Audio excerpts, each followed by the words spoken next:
attendees so everyone can see and chat with you as well.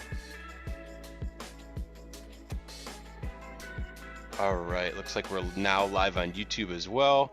So if you're watching on YouTube, welcome, glad to have you. And if you're joining us, be sure to introduce yourself in the YouTube chat, and we'll get started in about 3 or 4 minutes here.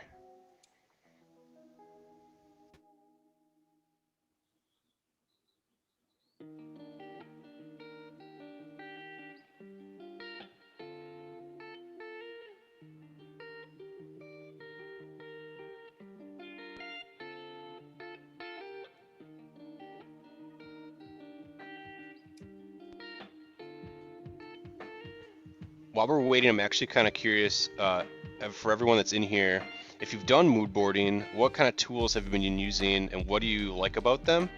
And if there's anything, or maybe what do you don't like about them and what do you wish they could do? We're kind of curious what kind of conversations we could have about that.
All right.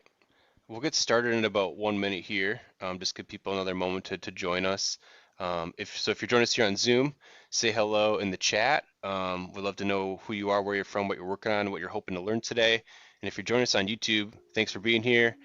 Same thing. If would love to know uh, who you are, what you do, and what you're working on in the chat on YouTube as well. And I'll do my best today to manage the chat between Zoom and YouTube, and hopefully I can answer everyone's questions as they come in.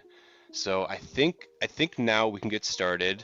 Thank you everyone that's been sharing information and thoughts in the chat. It's been awesome to see. We really appreciate it.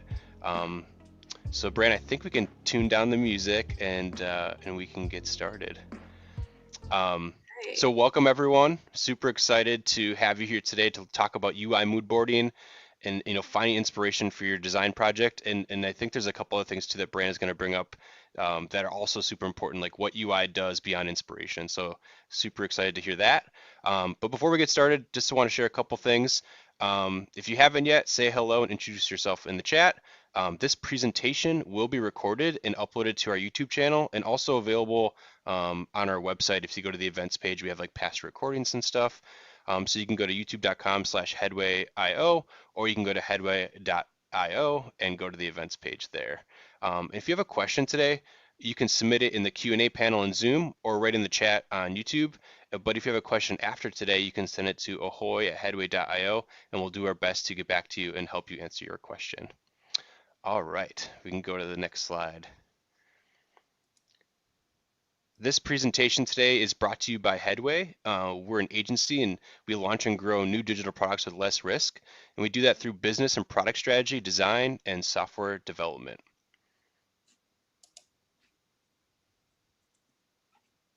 And just want to share some of the clients that we work with. We work with startups that are looking to launch new products. So they have an idea and they want us to help them bring it to life. And we also work with corporations that want to innovate. So whether it's creating an internal tool to help them do what they do better and more effectively, or they want to bring a new idea to market and create more revenue streams, we also do that as well. All right, so that's enough of me. I can hand it over to Breanna and she can get started. Thanks, Jacob. Hi, everyone. My name is Breanna Clemens. I'm a senior product designer here at Headway. I've done multidisciplinary design over the last 10 years within the design industry. I'm based in Connecticut, USA. And a fun fact about me is I actually began my design career doing catalog layouts for a catalog company in Connecticut that was focused on different like home goods and culinary materials. So quite a change from what I'm doing now, but I definitely enjoyed that and was able to take all of my skills kind of further and now into product design. If you're interested in following me, you can find me on Instagram at bree.clemens or on Dribble at bree_Clemens. So with that, we're going to jump in. All right, so thank you guys for coming. Today we're going to be talking about design mood boards and how you can actually use this process to find some inspiration for your next UI project. So before we begin, I'm just going to give an overview of everything that you guys can expect to see today. So first, we're going to talk about what exactly is a mood board. And then I'm going to talk about why it's important and ultimately give you guys the value of why using a mood board in your process can really unlock a lot of your potential in the early phases of your creative process. Next, I'll talk about what happens when we actually skip that mood board and some risks that we might encounter later on in the project. And then I'll move into some best practices on how you can actually fit that mood board into your next project and talk a bit about some tips and tricks and things that I've learned in my process as a product designer here at Headway. And then from there, we're going to talk about success and making sure that you're doing a certain set of things to really make that mood board process smooth and be able to use that throughout your process and engage with your clients, because something that's really important to us here at Headway is making sure that we're taking care of our clients and including them in that process. And then finally, I'm actually going to be doing a little bit of a demo.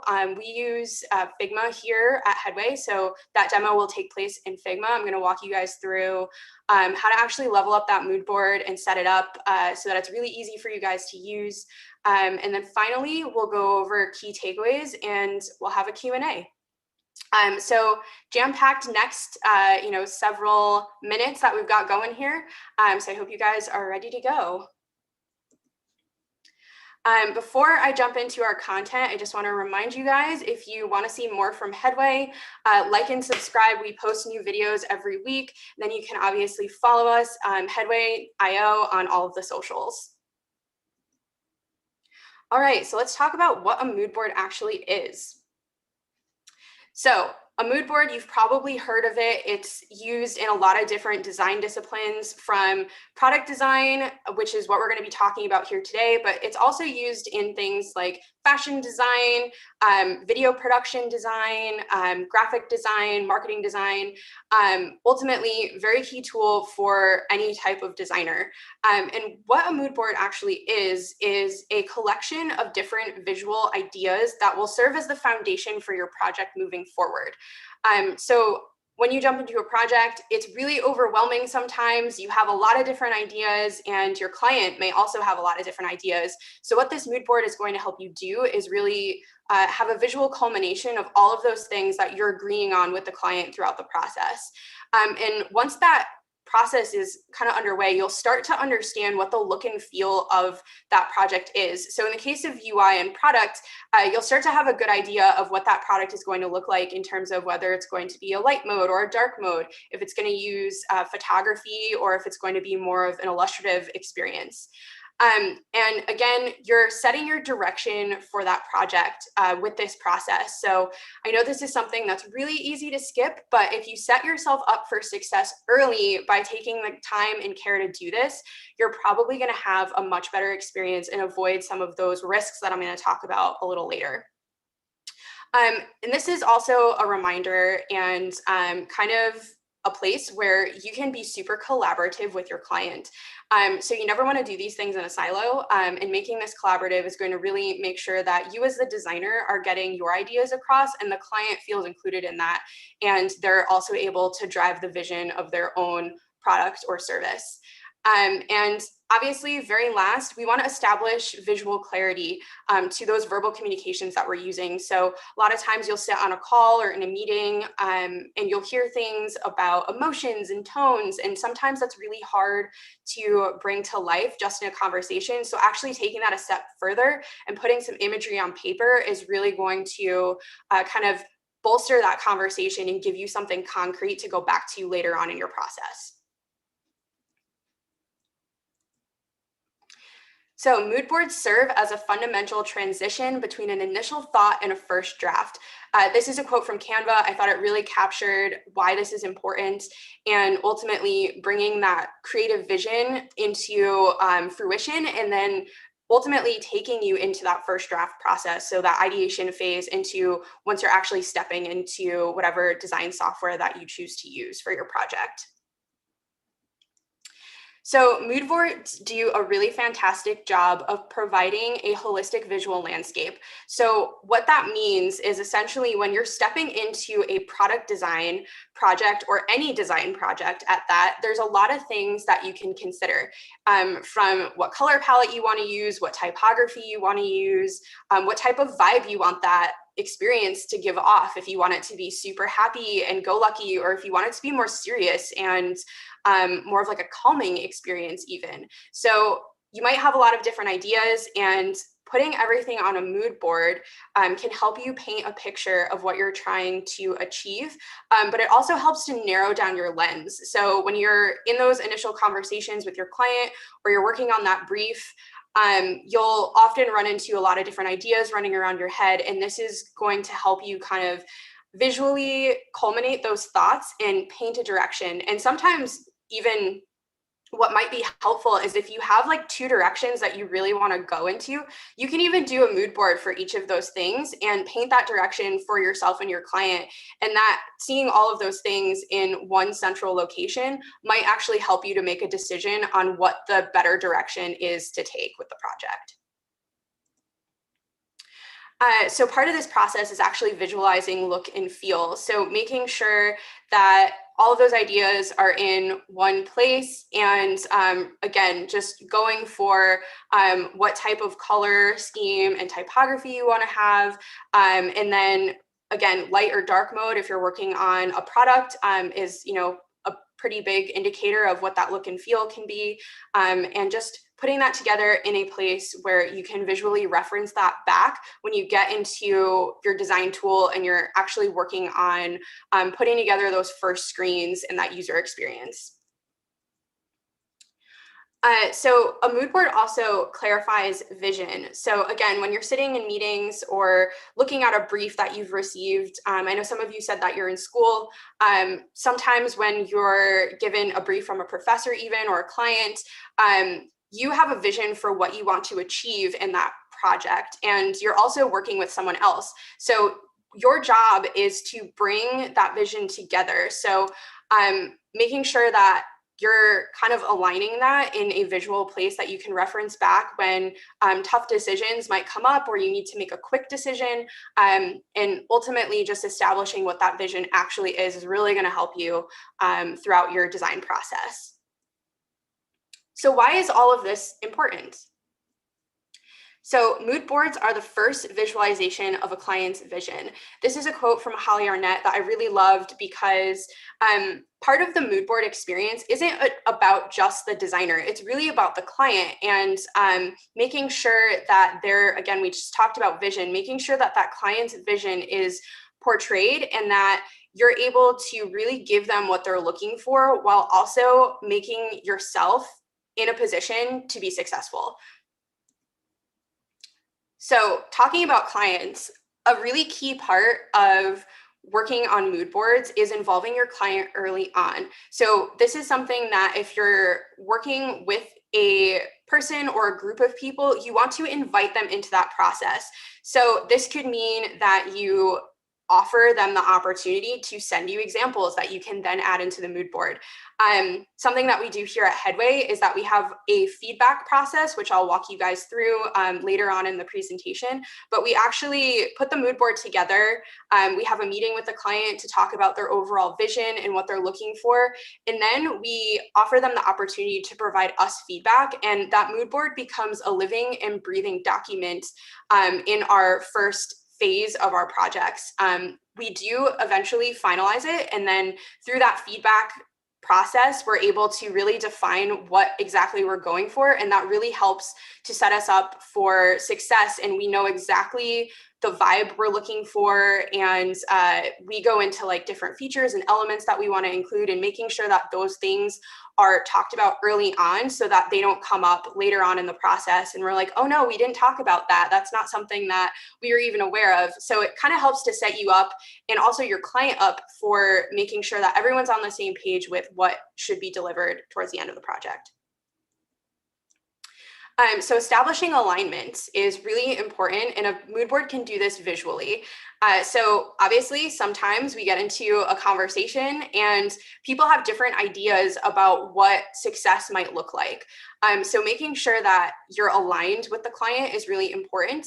And a mood board is a good way to do that because it's a visual representation. So again, you're going to get rid of those kind of like, oh, we're not really sure what they mean by that. Like you can put something visual in front of them and say, hey, is this what you mean? And then there's a conversation there. And then you, again, have a reference that you're able to kind of go back to later on in the project.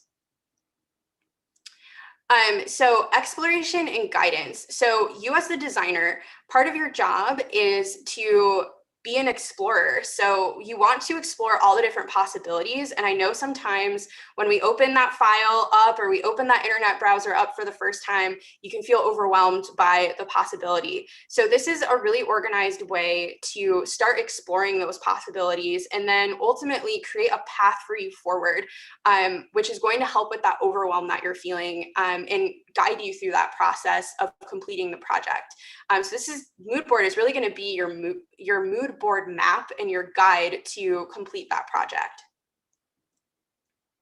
And then finally, one of the things that a mood board does really well is it's actually research documentation. So we as designers spend a lot of time doing visual research and also traditional research to make sure that what solution we're delivering is going to actually be successful for the client.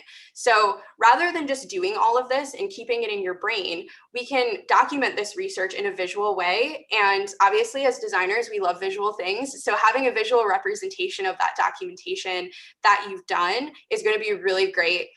Again, just to give to your clients so that they have a copy of it and for you to keep as well, just as kind of a reference of what you've done for that project so far.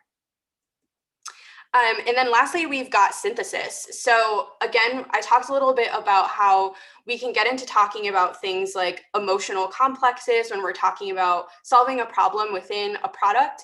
And we might not know what that means. So when we're saying something is, I want it to feel happy or I want it to feel sad, those are, emotions, and they can be a little bit abstract because someone's idea of happy might not be your idea of happy.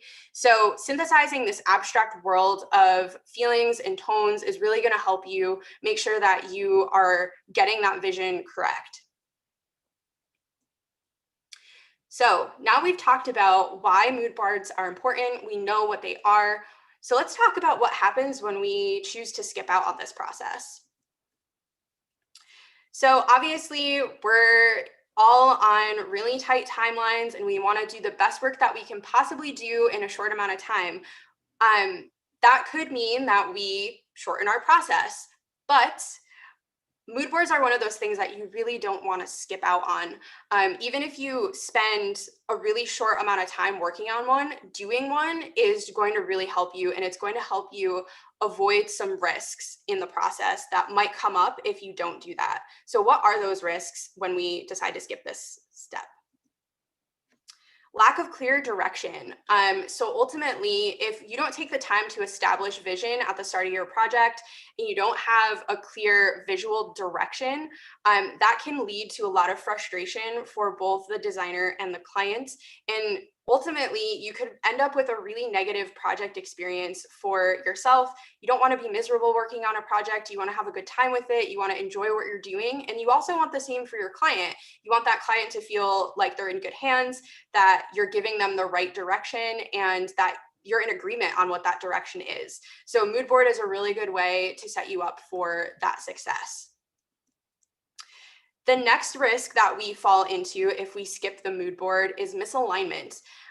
So confusion can arise when we don't know what exactly we're doing. So we want to make sure that we prevent any discrepancies from happening as best we can. Obviously, sometimes these things happen within projects, but going through this full creative process as best you can, like I said, even if it's you're spending half an hour doing it, you don't need to spend days making the mood board. Just kind of putting yourself in that mindset to create alignment and kind of diffuse any confusion that might have already come up, or things that you can foresee being confusing early on is going to really help with things further down the line when you get into nitty gritty decision making as the project kind of comes to a close and you're really focused on like, well, do we want sharp corners or smooth corners? Like things like that can be established within your mood board just to really get that vibe going.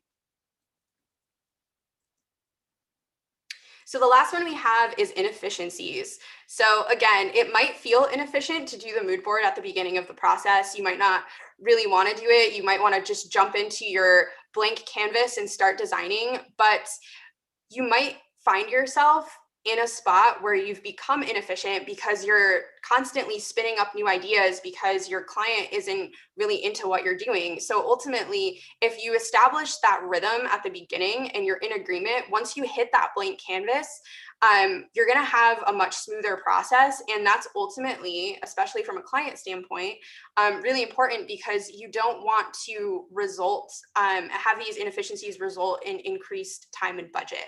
Both of those things are very important. Part of your role as the designer is to make sure that those things are taken care of as best you can within kind of your world and the way you're working within your means. So lastly, to wrap up this section, I have a quote. The mood board is able to maintain plurality and autonomy while also directing and aligning. It thus balances the seemingly contradictory challenges of organizing creative people. So again, working with people who have lots of ideas can be really challenging. People can have differing opinions, but doing the mood board is really going to help you guys get on the same page and provide that organization that you'll need to continue on in your process. So next I'm going to talk about best practices.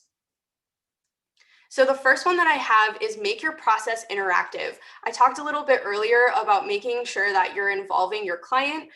This could also look like if you're on a team of designers working on a project together, don't just doing that mood board process in a silo. You want to involve your team members and make sure that everybody is participating, including the client. So again, there's lots of tools that do this very well. I'll talk about some specifics, but you might want to consider choosing a tool that has multiplayer functionality within it, or something that has the ability to share and have multiple people add to the space. So that way everyone's ideas are kind of coming across. The last kind of piece of interactivity is, again, creating that feedback loop. So maybe the mood board is something that you really want to own as the designer, which is totally fine, but you do want to give the person who you're working with the opportunity to provide you feedback. Feedback is super important at all points in the design process, but especially at the beginning with this mood board, because again, we're establishing that rhythm for the rest of the project. So you want to make sure you're getting that right, and that any gotchas might come up at the beginning, and that again is going to help you have a more efficient process. So my next best practice is making sure that you're not just hanging out in one spot getting your materials. So you want to use lots of different sources. This can be our traditional sources, Dribbble and Behance, but also go out into the real world. And if you are, working on product design, start looking at what those products you're using are doing. So it could be something simple, like you could be working on a product that may have seemingly nothing to do with the app that you're using, but you may find that you really like the way that the forms feel, or you really like the way that the chat feels, and you know that you're working on a project that's going to have forms and chat. So taking pictures of those experiences that you like, putting them in a folder for later use is really awesome. Having a sketchbook for ideas is really great, and then being able to kind of culminate that. And that also gives you the opportunity to have a really cool visual vibe and differentiator within your mood board, and you're not just going to be kind of stagnating in one platform. So if you like digital, that's cool. Feel free to use kind of the main digital hubs, but even if you really like using Dribbble, making sure that you're grabbing shots from a variety of creators, from a variety of different places within that space, just kind of mixing it up is going to be really important. So some popular mood boarding tools: Canva, Go Moodboard, Mural, and Milanota are all marketed as mood board tools. These are very popular. They get a lot of really good reviews. They all have pros and cons. I know Canva is free and Go Moodboard is free. Milanota and Mural both have different paid options and free options. So it just kind of depends on what you're looking for. But ultimately, there's a wide variety that you can use that are exclusively just for mood boards. So it doesn't really matter what tool you're using. They all kind of have different features, and it's just kind of taking a look at what your specific needs are before you start that project to make sure that you're going to be able to do things like I mentioned before. If you're working with a team, having multiplayer might be a really good functionality. If you're working by yourself, you might not need that. So just kind of taking stock of what those features are before you begin is going to be important. But really the tool doesn't matter as much as the process itself. The tool is really just an avenue for you to get that going. So these are all mood boarding specific tools. And then the next slide I have is design tools that are able to be used for mood boarding. So here at Headway, I mentioned at the start of the presentation, we use Figma. We're going to be taking a deep dive into that process in a little bit. But I know that there's a lot of other design tools that people love. So I wanted to kind of give a well-rounded plate of ideas. So we've got Moodboard Builder, which is a plugin that can be used for Sketch. Envision has a boards tool that I know is really popular if you are an Envision designer.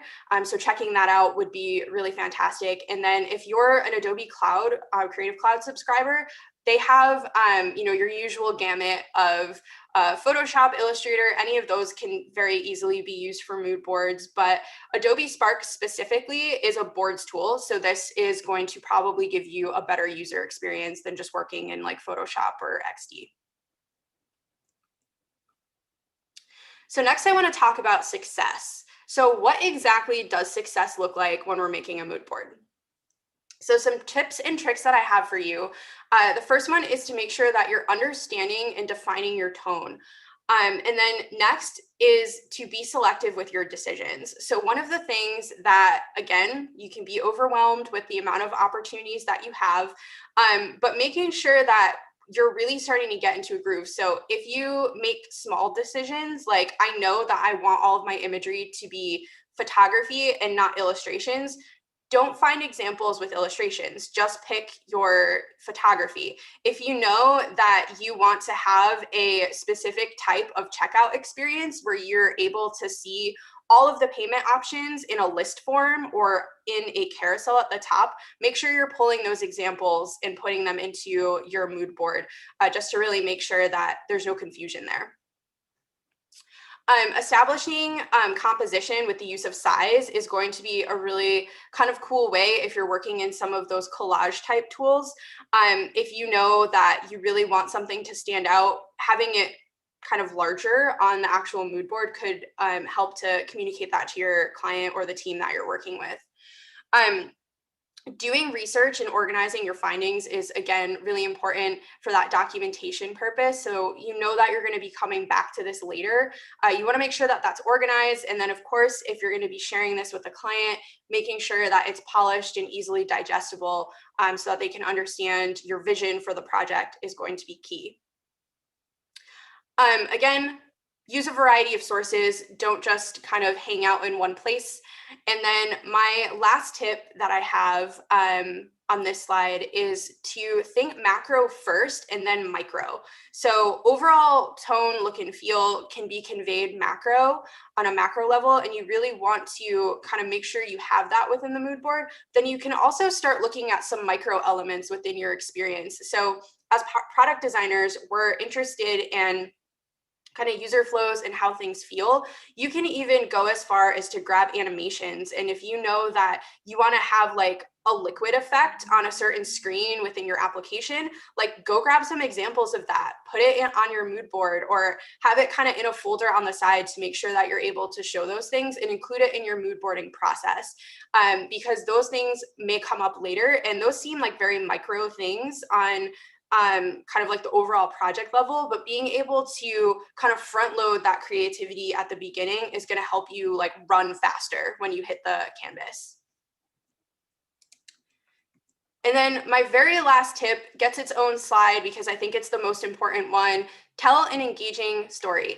So one of the things that we can lose out on when we're designing is forgetting that we are visual storytellers. So a lot of times you can be focused on what something looks like, what something feels like, but you're forgetting that the product or the brand or whatever it is you're working on has an actual story to tell. So I'm going to talk about how we do that at Headway and making sure that the whole thing that we're doing has a unique storyline throughout the entire mood board that we're working on. And ultimately, just kind of keeping track of that as you go and having that kind of on the side. So that way, again, you know that you're not just pulling stuff together and you actually have some reason behind why you're doing it. So now we are at the point where I'm going to jump into Figma. So I'm going to switch my tabs here. And you guys should be seeing Figma. All right, so a couple things I wanted to point out here. So we've got a mood board setup, and this is what our typical file structure looks like within a mood board file. And we've got our instruction panel here, and then a few different panels that actually showcase different elements. So the example that we're looking at is essentially a fake brief for a sushi mobile app. And what I've done here is I have started the process of kind of pulling different sources of inspiration. I used 3 different sources to grab all of these images, all online. Again, you don't have to be a kind of IRL person if you don't want to be. You can hang out on the internet, but just making sure that you're utilizing a few different sources is going to help you kind of paint different variety of things. So in terms of our tabs on the side, we have our cover.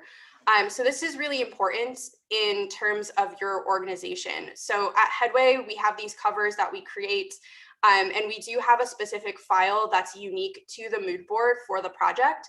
And this is helpful because you can come back to it at any time, and you're able to kind of come back and take a look at it very easily, and you'll know exactly where it is.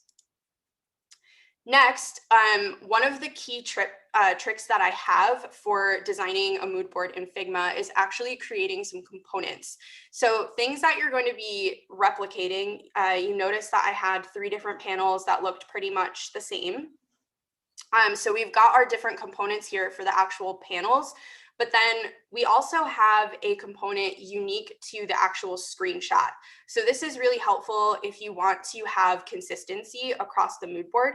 If you're using things like size, you can create different sized screenshot tiles and have like a small, medium, and large to help you kind of use size to convey different elements within that process. If you know you really want to have a lot of emphasis on something, having a really large tile is great.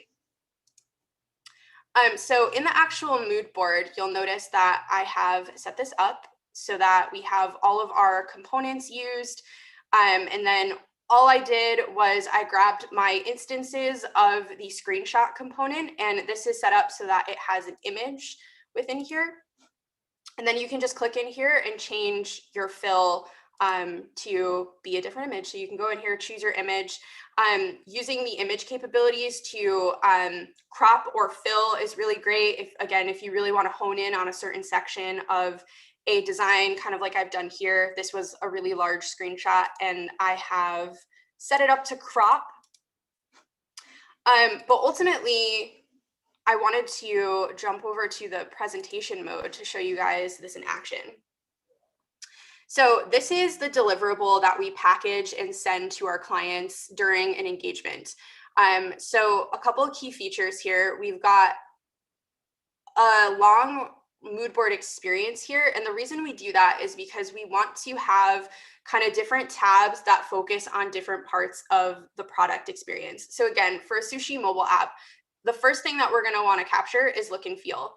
So you'll notice that within here, I've pulled examples of apps that have more visual photography, and I'm not using any that have kind of like illustrations or more like cartoon feel. We really want to convey that overall, like, this is the deliciousness that you are getting when you order from us.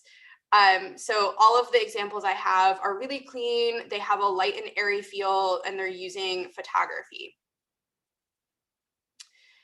So the next one that I have is elements. So again, when we're talking about UI and mood boarding specifically for UI, you want to talk about what that experience is going to feel like with your client. So I knew that one of the things that I wanted to have in the sushi app was having a really large image of, again, the photograph of the food with an opportunity to have a description about it, opportunity to order, and then the price as well. So when I was looking for examples of how other people were doing this, that's what I was looking for: large imagery, kind of some different things. And you'll notice that this one in particular is using emojis. This one also has the opportunity to showcase the specific ingredients, which is great. If people have allergies, you can X out of different ingredients. So that might be something that you want. This is actually burgers, and this has a cool functionality in the side to kind of customize that burger. But again, large image, same type of thing that we're looking at on each panel. And then the last one I have is sushi. So again, we're using some emojis, we've got the ingredients, but overall you can see the through line that I'm creating and the visual story that I'm looking to tell with using those big images and the different types of UI elements that we're adding into this experience, as well as the information hierarchy that's on each of these screens. And then lastly, another key item that we like to focus on here at Headway is functionality. So you might want to do this again with animation. I've chosen to keep all of my examples static, but something that we know that we're going to have in a sushi app that's used for ordering sushi is a checkout experience. So this entire section is devoted to clean and organized checkout experiences. So you'll notice that I've grabbed some different things for kind of what the order summary looks like, what the cards look like. This one I liked because it actually has a confirmation in it, so what that could potentially look like. You'll notice that a lot of the examples have like rounded corners and a softer feel. They're light and airy. The text is sans serif. And all those different things go into what that UI is going to look and feel like, and really kind of having a segment dedicated to a specific feature set that you're really looking to focus on during the project is, again, going to allow that conversation to happen early on. So that way, when you get into the nitty gritty of actually designing that user flow and all these different screens, you're going to have a really clear direction on what you want. So the last item I wanted to go over is, again, we've got the tabs here that help with navigation, but a key for us, again, is that interactive experience with our clients. So we actually have this leave feedback button at the top. And you saw this in my Figma file. We have a modal that we created that actually talks about how to leave feedback. So we get a lot of people who have never used Figma before when we're working with different types of people. And ultimately, we want to make sure that they feel comfortable and they feel included. So we give them a walkthrough of how to actually leave us comments and talking about that you can @mention someone and tag them. So making sure that if you're talking to a specific designer, you're leaving them that comment, posting the comment, saving it, and then how to view those comments. So if we want to demo that, we can go in and I can press C. So we get the comment marker, and then I can go in and say, this looks great at Alex.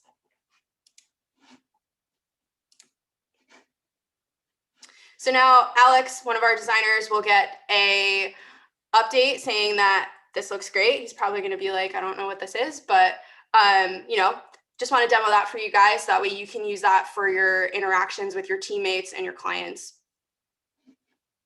So now I'm going to jump back over to my presentation just to wrap things up here.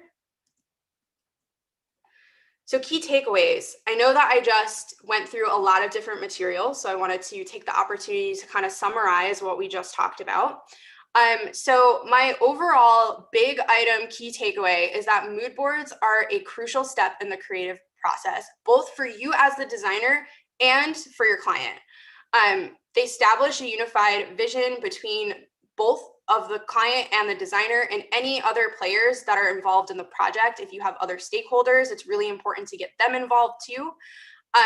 And it's also a really key opportunity for this collaboration to take place and establish that rhythm early on in the project. And then finally, it creates a guideline for your look and feel that can be referenced throughout the entire engagement that you're working on. So with that, I think we're ready for some Q&A. That was awesome. Thanks, Brianna. There's so much in there. That's awesome. Yeah, so if anybody has a question, you can throw it on Zoom. There's the Q&A panel, and then on YouTube we have the chat. But we actually do have a question from Celino over on YouTube. He asked it a little bit earlier. Celino asks, how do you ensure diversity in your aesthetic when moonboarding? I feel like it's common for designers to stick with an aesthetic when they're comfortable with and can execute consistently. So I think the idea is like, how do you kind of make sure that you're experimenting with new ideas versus like what you're used to all the time? Cool. So my trick for that is just trying to, again, if you're in a space where like you know that you design always in light mode, or you really like rounded corners or little things like that, or you're always working with sans serif type, trying to maybe do a mood board for that feel where you're comfortable, but then also doing a separate one where you're kind of doing the opposite of what you normally do. However, you want to make sure that your client is on board with that. So if your client has told you like, I really want a light feel, like you're not going to do a mood board in a dark mode. That wouldn't make any sense.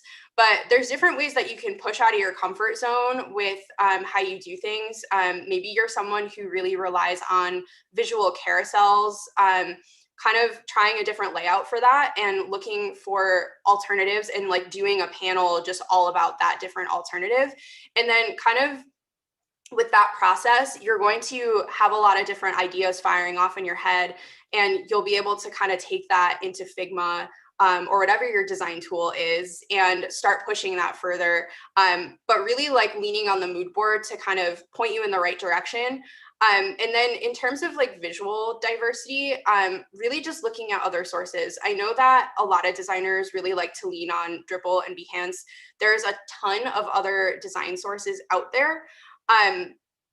And again, just kind of leaning on your everyday life and what you personally like to use. Everyone's different. Everybody has different apps or products and services that they use in their daily life. Something that I always really liked was just looking at like typography on package design. So like if I'm shopping somewhere and I see a package on a shelf that I really like, I'll actually take a picture of it with my mobile device and then I'll chuck it into a folder. And that's actually a good way to kind of switch things up in a really kind of like non-invasive way. Like making changes with like color and type could be a good way to diversify your experience and kind of push the envelope a little bit. That's awesome. I never thought about physical product. That's such a good idea. Awesome. We have a question on Zoom, on YouTube, but I'm trying to do it in chronological order, so I appreciate everyone's patience. So Cool Deep asks, how do you explain the mood board to a product owner or manager? When you show something like this, they tend to take it literally at times, like this is exactly what it'll look like maybe, or especially if you work with a new client that maybe they're new to the design experience. How do you kind of communicate that this is not exactly what it'll look like, this is just the starting point so that we're aligned on visuals? Okay, so I think that's a really common problem that designers can run into. And as designers, part of your job is to educate, which is something that you might not expect, but a lot of people, kind of to the point of this question, don't really understand the creative process or why we're doing certain things. But making sure that you tell them at the start of the conversation very clearly, this is not what the final item will look like. This is purely to kind of get an idea of your likes and dislikes and then talk them through each screen individually. So ask them questions and say like, hey, so one of the things that I really liked about the screen was that they're using emojis. Do you like emojis? How do you feel about them? And start a conversation about a specific element and kind of while you're going through the process, you may have seen in my Figma board, I had a kind of talk track on the side for what I wanted to talk about on each of those slides and images. Taking the time to do that ahead of time so that way you can kind of think about how to navigate that conversation would be a really great way to kind of start thinking about how you would explain that to your client. But really just, again, letting them know, even multiple times throughout the conversation, hey, this is just for kind of a visual reference. We want to talk about different elements. We want to talk about like strokes on the form fields. We want to talk about typography if you want like dark type or light type or whatever it is, and having it be more of an interactive like question session and ask them things and try to get their opinions because then that's going to make them feel included, but it will also help them to understand the process and why it's important and also why they're paying for it. Awesome. That was a great answer. Thank you. All right, we got two questions from Jade, and then there's a question from Raphael on Zoom here. So Jade's first question is, how can designers still be innovative when creating mood boards when they're working within strict brand guidelines? All right, so one of my favorite tools for working within brand guidelines is you usually have a color palette. So this is actually a place where Dribble is a very awesome tool because they have your kind of filtering system for colors. So you can see how other people are working with those same colors. You can put in like several different palette items and kind of look at how that can happen. If you're really kind of in a stringent place where you know that your UI looks a certain way, has a certain feel, and you're more focused on functionality, that might actually be a good opportunity for you to explore things like flows and animations and how you can actually improve that process. Um, Another opportunity is if you are working with something like stock images or illustrations, looking at how other people are using those within their own process. And again, just kind of putting together visual boards of these things, even within brand constraints. I was a marketing designer for a long time, and I was working for an organization that had really strict brand guidelines. So it was a little hard to be creative. And that's just kind of how it is sometimes. But sometimes those constraints can really help you think about things a little bit differently. You just have to be kind of willing to look for things and having that box is helpful sometimes, because you end up in a space where a lot of the decisions are already made for you and you can really hone in on something specific. So again, it could even be like shape. So like, let's say you're working on something like a chat bot, and your job is to like come up with the actual chat functionality, and you already know like what the rest of the app looks like, you know the overall feel, you have the color palette, you have your type, all that stuff's already done. But that chat bot, like, do you want the icon to be rounded? Do you want it to be square? Do you want it to kind of pop up on the screen? Do you want it to have more of a back seat with the user experience? So like looking at how other people are using even like the smallest micro things within a user experience can help you push your envelope even within those strict brand guidelines. Awesome, great answer. Loved it. Um, all right, we got another question. We'll just wrap up Jade's second question here. Also asking if you miss out mood boards during the creative process, and you're really struggling getting the client on board, can you go back a step and start the mood boarding process during the middle of a project? So I definitely think it depends on the project and what your timeline looks like. But if you're really stuck on communicating with someone, having a visual reference could be an opportunity to do that. I would potentially, again, this is probably a scenario where you would want to spend like your 30 minutes to an hour, so that way you're not jeopardizing the other work for the project. If you're working on a specific feature set, you want to make sure that you're not spending 3 days building a mood board. But I definitely think that there's opportunity to go back if it makes sense within your timeline. Um, as a conversation piece, the mood board can really help to convey something. If you're stuck on a specific feature, and again, like let's talk about checkout. Like there's a lot of different opportunities for checkout, whether your payment options are appearing in a carousel, whether they're appearing in a list, whether you want the ability to save them. All those little nitty gritty things people can get hung up making decisions on. So showing how opportunities can be conveyed to the client and just saying like, hey, it doesn't even have to be as robust as the example I just went through. Here's 4 different ideas. Let's talk about them before I start working on them. And that might save you some of the time in going into your design software, building out a full flow, and then having them say, hey, I really don't like this. Just kind of establishing that rhythm, even within the project, could be helpful. Again, just make sure you're not jeopardizing any of your timelines. Yeah, for sure. Yeah, I could definitely see it being like, even if you just spent 10 minutes just getting something together to like have a better conversation with, it's more of like that tool than like doing that full scope like at the beginning. So for sure. Um, we have a question from Raphael in the chat, he's saying hello from Waterloo, Canada. And he asks, how much is too much? Where do you draw the line during inspiration research? It can be very easy to include a lot of samples. So I think this is where the be selective piece comes in.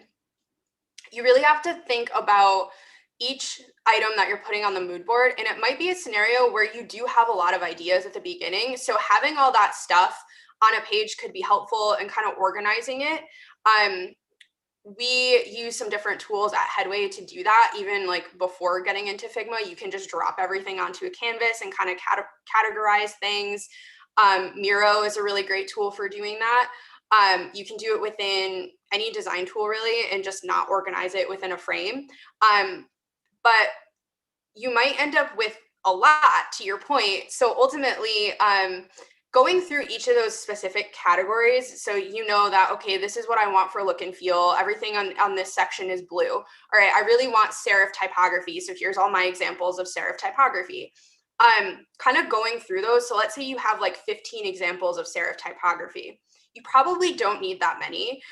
So going through and picking out like your top 5 favorites is going to really help you cull down, and then also thinking about what exactly you like about each of those examples, so that way you can convey that to your client in the meeting when you're going to present this to them.